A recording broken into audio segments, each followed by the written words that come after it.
Chapter 4, of Grievances and Deaths. Kino Amark. It was almost midnight, and yet, I still found no sleep. The scenes of the war haunted me that every time I closed my eyes, I could hear the sounds of bodies being pierced by arrows and spears or slashed at by swords. And then there were the wails. It was bad enough when grown men had to be the source of those sounds, but it was even worse when it was the women because it could only mean the death of someone they loved. It still felt surreal that all of this should be unfolding before my very eyes. Will this be the final battle? If we defeat the Emperor, will the balance be restored upon the land? Will the Nivens be able to reclaim their place in Akea? Will it be upheld by the people? Will I rule the land? The last one was the biggest question that I have right now. What must I do? And why has the Emperor yet to seek me out? He had been searching for me ever since that day that I presented my power in the Kanelan yards, and now, he must know that I am way within his reach. What was stopping him? Was he dreading meeting me as much as I dreaded it? Pyper was sleeping beside me, and Mayo was sleeping beside her. There was little room for us to sleep in, so we had to squeeze in one tent together. This togetherness brought us comfort. Mayo snored loudly and started kicking beside me for a few seconds, then he stopped. Across me, there was a blanket where Dricus lay. It was sleeping soundly, and smoke was continuously rising from its nostrils. Yesterday, I was able to see Dricus breathe out fire. It was not enough to scorch my hand into cinders, but it could have lit a cigar. As I closed my eyes, I wondered where Goemi was and did not realize that I was already shuffling among the powers that I was able to copy. Soon, I was using sniffling. Quila's face filled my head, and then, all of a sudden, I could see her. She was huddled with Goemi and some Nivens whose names I did not know. It was essential that they each had a Niven partner so that they could go inside the palace undetected. I must make up my mind. Mother was right when she said that we must wait for the right time before fighting, but it was too hard to accept that while people were left dying, the rest of us were waiting in our camps, watching Nivens and the rebels die before us. They are our allies, and I had to help them. Later today, when the fighting starts anew, I will go and fight with Master Romeo. Maybe that is the right thing to do regardless of what my mother thinks. There were indescribable sounds ringing all around me, which woke me up with a start. Mayo was still lying on the cot, though. His back was on me, and his face was pressed against the tent flap. "Wake up, Mayo," I said. I kept hearing the running footsteps of men outside the tent. Everyone must be preparing for battle already. Mayo grunted but did not move. When I poked his shoulder blade, he got up so quickly and must have suddenly remembered that we were at war. "Why didn't you wake me up earlier? Where's Pyper?" he asked while rubbing his eyes. "I just woke up too. She's probably with her mother." I crawled outside the tent, and the humid air greeted me. The sky was lined with crimson as though it was trying to remind me of the bloodshed that will be happening a few hours from now. Mayo crawled out after me. His hair was as disheveled as mine, which reminded me to run my fingers over my hair. I doubt if my hair was flattened, though. "Let's get some coffee at least," Mayo said before turning away and walking straight ahead to where several cook pots were set up. Everybody was busy, and we actually had to fall in line first. We were standing in line, fending off mosquitoes, when Pyper came holding some bread. She handed one each to Mayo and me. I began munching on my bread while, for a long time, Mayo just stared at his share. "I feel queasy," he said. "Wars can make you feel that way," I said in between bites. "But if you want to be able to swing a sword, you've got to eat," Pyper said. "Have you seen my mother?" I asked. "She is with Master Romeo and my mother," Pyper said. "Last-minute planning," I heard them say. They looked worried. Determined but worried. I nodded absently. I would be too. Right now, all I could think of was how I could help win this war, and I had no idea how to do it. Perhaps, if I duel with the Emperor, that would amount to something. If I defeat him, then we can all go home to Nivedon, but if I lose, then that means that the Nivens will be banished forever. I was scared, though. I have had dreams before, nightmares, if you will, where the Emperor was chasing me, and then he would be able to catch me. And during those times that he caught me, I would somehow be able to lash back at him with one of the powers I copied from the Akeans with whom I have interacted. And now that the war is here, I am unsure when that nightmare will unfold. If the two of you will go with Master Romeo, I think I might have to stay behind with Dracus, Mayo said. I don't have a power that would be useful on the battlefield. I nodded. All right. The Kanelan bells tolled. There were 6 rings, which meant that the fighting was almost about to start. For some reason, my heart started beating fast, perhaps I was scared, but I dismissed the feeling. Let's go find them, Pyper said. There were rows of Nivens ahead of us, and there were also the rebels. Our numbers were too low, but I was proud to say that we were able to win yesterday's siege. Master Romeo had yet to arrive, so we decided to go back to where my mother was, back to the main tent where the meetings were held.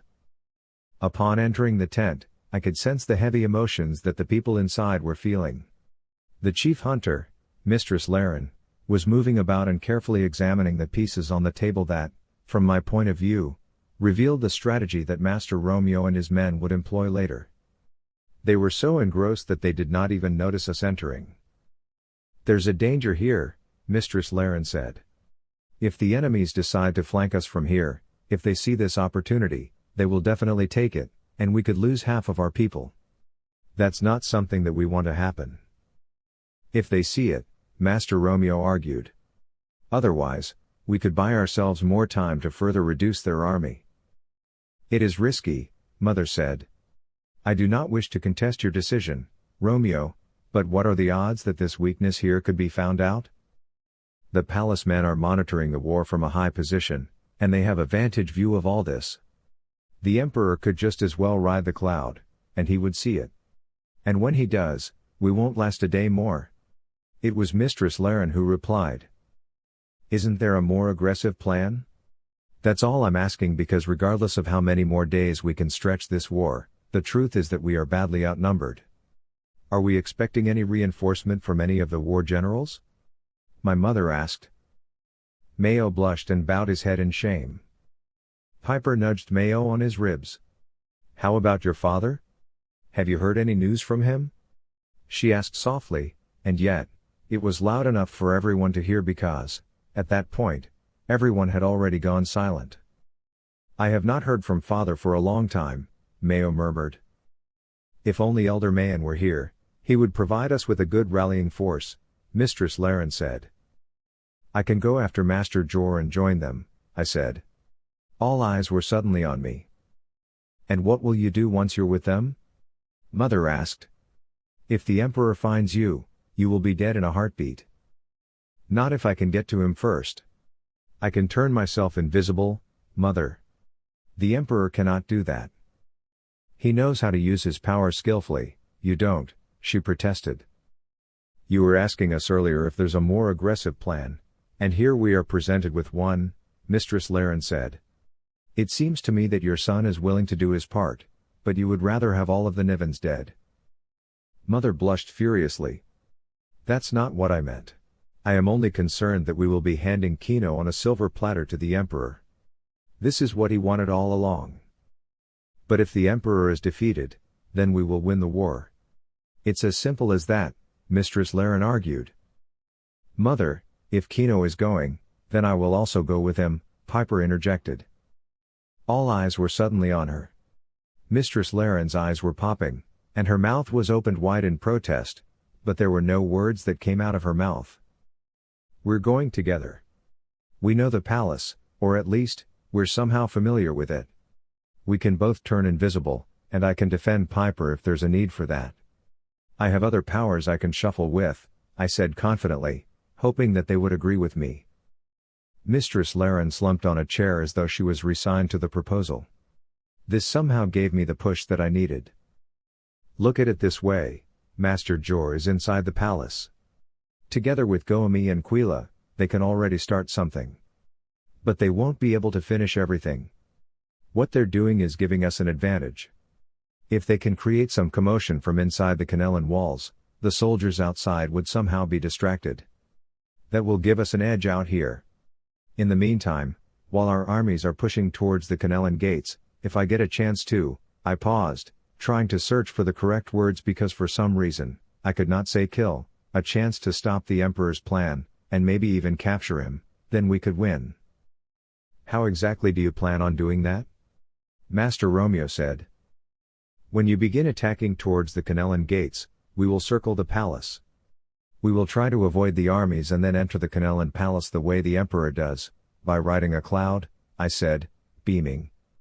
But we'll be invisible. Nobody spoke after that, save for Master Romeo. I don't like having a haphazard plan like all of you here, but we don't have much time now. Kino may be right. Do you believe in luck, Master Romeo? I asked. Mother approached me and threw her arms around me. It is not right for me to keep protecting you, but you are my son, and that is how I am supposed to be, but you are older now and wiser too, I hope. There is no future for us if we don't finish what we're fighting for here. Approach the Emperor stealthily and defeat him with cunning. Be careful, Kino. He is sly. He wouldn't be taken so easily. I hugged my mother back. She had given me her blessing. I was beyond belief. Then I heard Mistress Laren's voice and found myself looking at Pyper, who was in a tight embrace with her mother. Your father would be so proud, Mistress Laren said. I caught Pyper's eyes. She looked determined. We will make it through this. I know we would. Ion Noto. It was almost 7 in the morning, and this time, I rallied my men to the right side of the battlefield. When the Nivens moved forward, my men and I kept on advancing. This way, we would be able to flank the Nivens, and from the back, we would begin attacking them. Yesterday was the last day that the Emperor's army would take a hit. Never again under my watch. Never. On the left side, Romeo's army stood. He knew what we had to do, and today, we had a common goal, to defeat these Nivens. We have all seen how these Nivens fight, and I hope that they have no more surprises up their sleeves. If they were to use the moon steps again, they would fail in doing so because we know their movements now. It was unfortunate that 3 war generals had to die to understand the enemy's strategies. The bell rang, signaling that we must begin with the siege. The war general leading the army to the middle of the field shouted. He raised the banner of his province and started rallying his men. In an instant, the ground rumbled as the horses' hooves simultaneously pounded against the land. I remained in my position, surveying what was happening around me. The Nivens moved with caution, and surprisingly, they still employed the same strategy from yesterday. The armies from the back released arrows, but instead of aiming the arrows towards the middle of the battlefield, the arrows were directed at my army. Forward! I shouted all of a sudden. Forward! Then I kicked at my horse and galloped away from the direction of the arrows.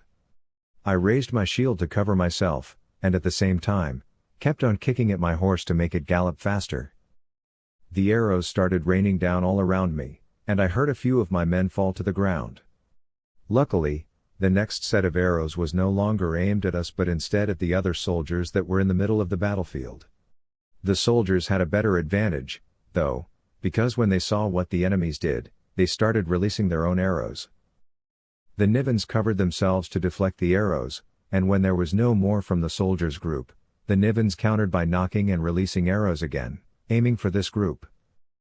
That was the moment that we were waiting for.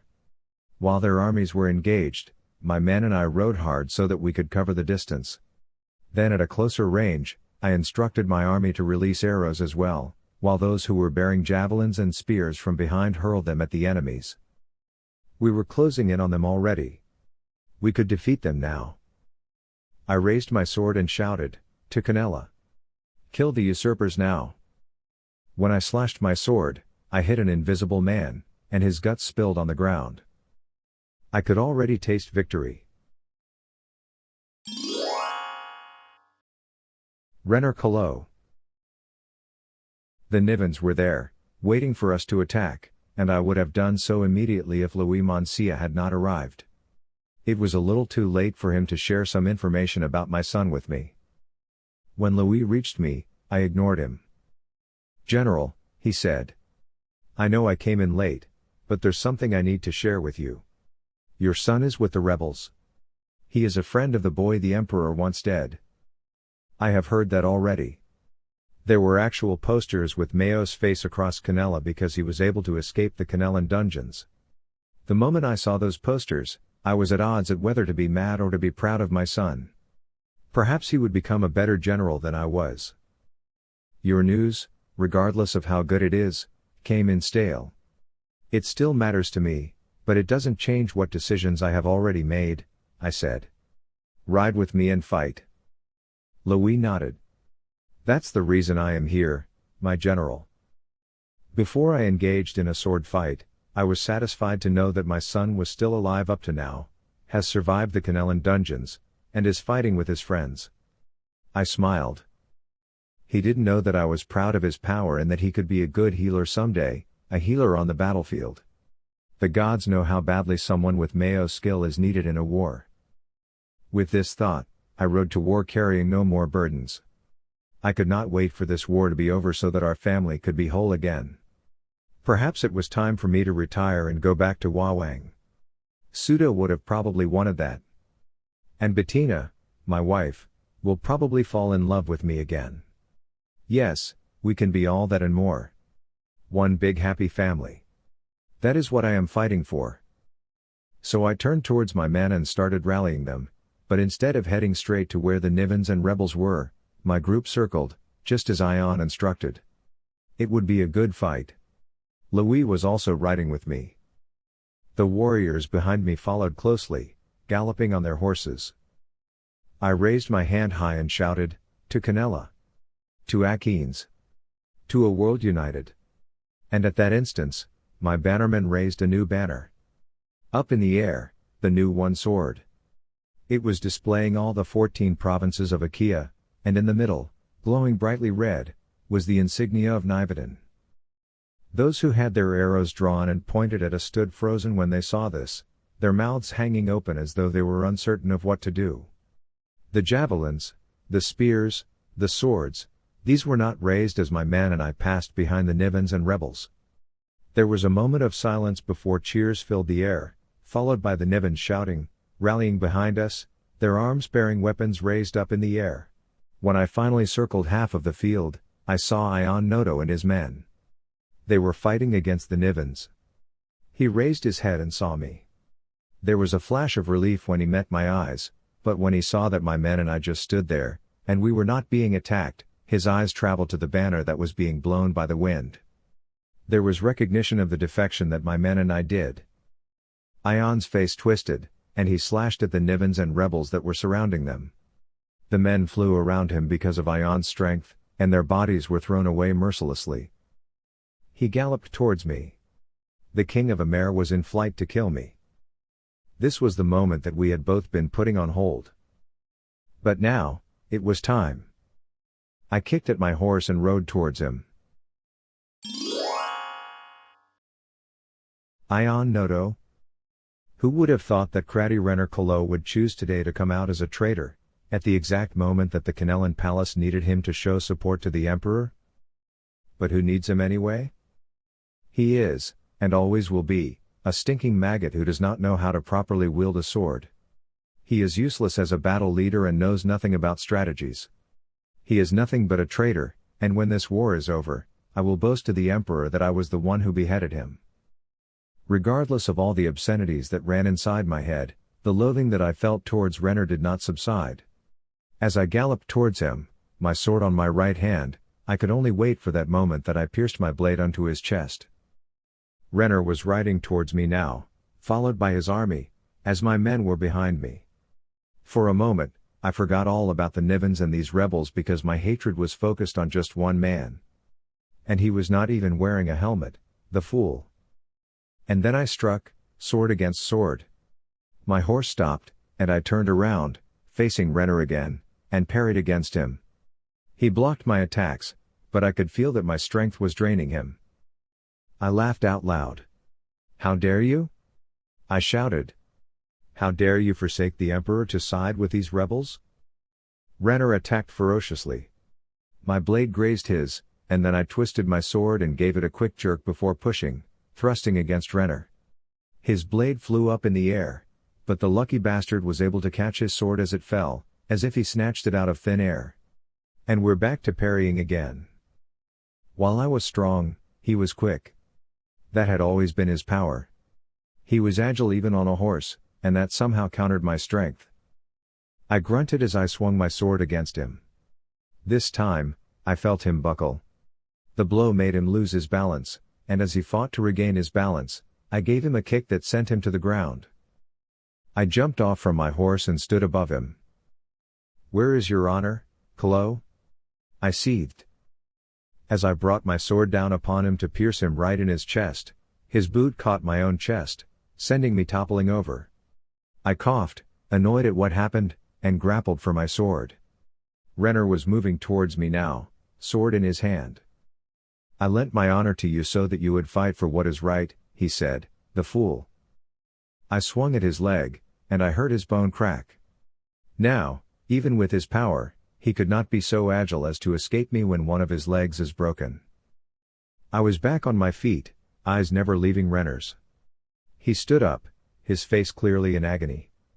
His hand that held his sword shook, but there was no trace of fear on his face. Foolish general. Dogen Ronda.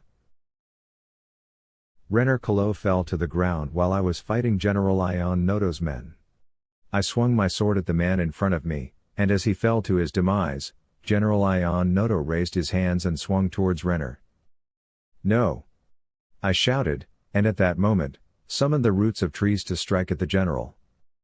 The ground rumbled, and from it, the thick roots came out, pulling at Ion. He kept striking against the roots until they were broken and mangled.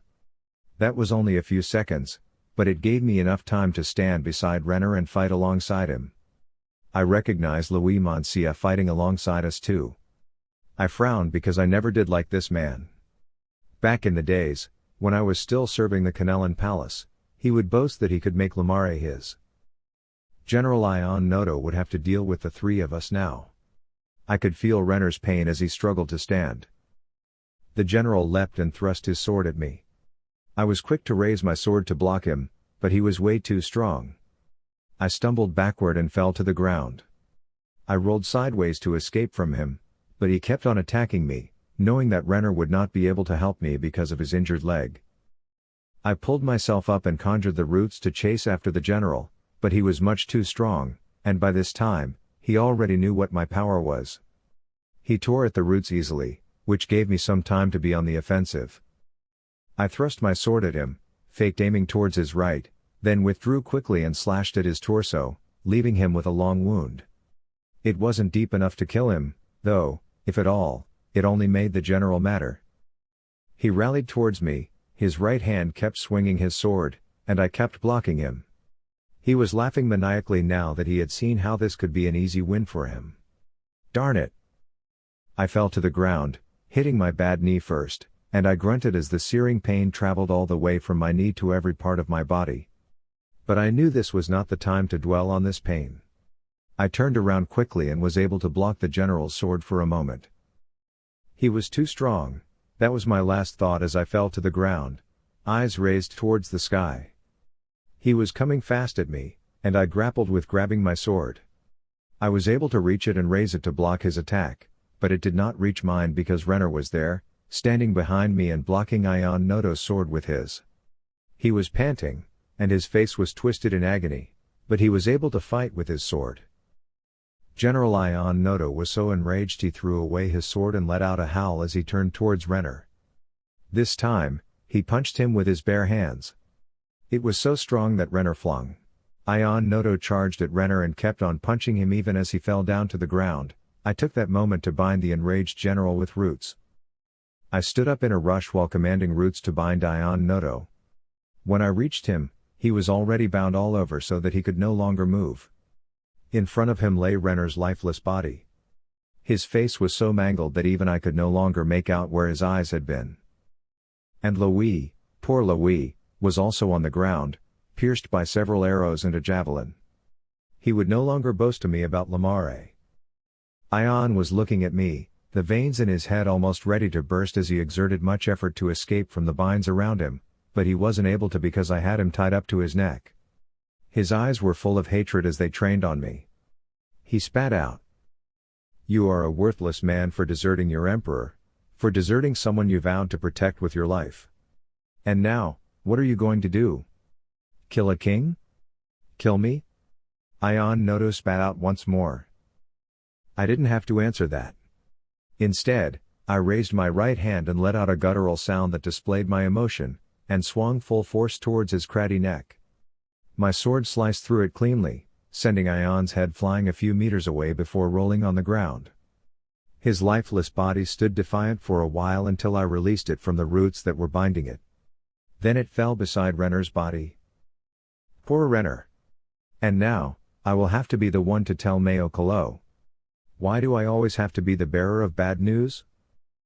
The fighting had not stopped, but for a while, Ion's death gave us some much-needed confidence, and soon we were able to drive General Ion Noto's men. We were doing much better, until I noticed that the ground was rumbling. And when I turned to look towards the Kanelan gates, I saw the tree runners were now marching out, on the loose to fight with us.